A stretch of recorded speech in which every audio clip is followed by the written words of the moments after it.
2011 சட்டமன்ற தேர்தலில் அதிமுகவுடனான கூட்டணியில் தான் தொடர விரும்பவில்லை என்று ஜெயலலிதாவிடம் ஓபிஎஸ் பொய் சொல்லிவிட்டதாக மதிமுக பொதுச் செயலாளர் வைகோ குற்றம் சாட்டியுள்ளார்.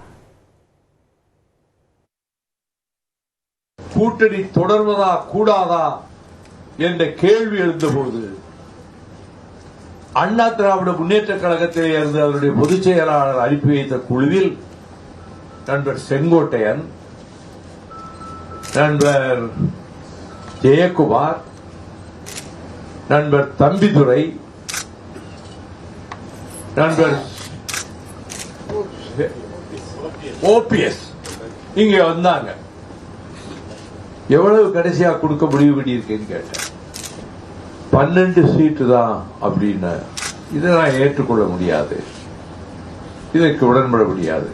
இதை விட அதிக சீட்டு கொடுக்கறதுக்கு உங்க பொதுச்செயலாளர் ஒத்துக்கிட்டா, நான் செல்போனை ஆன்லயே வச்சிருக்கிறேன்.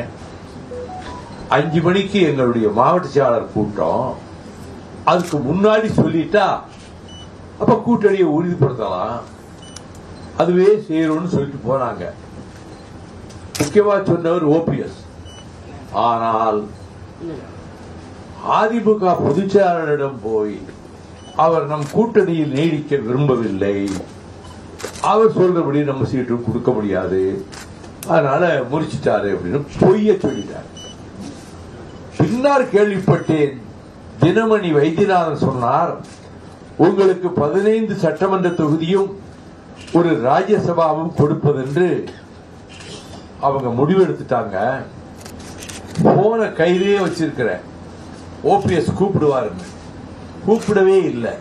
ஏன்னா அவங்க எடுத்த முடிவுக்கு மாறா அவர் எந்த காரணத்தை முன்னிட்டு நம்மோட கூட்டு வரமாட்டாருன்னு ஓபிஎஸ் சொல்லிட்டாரு.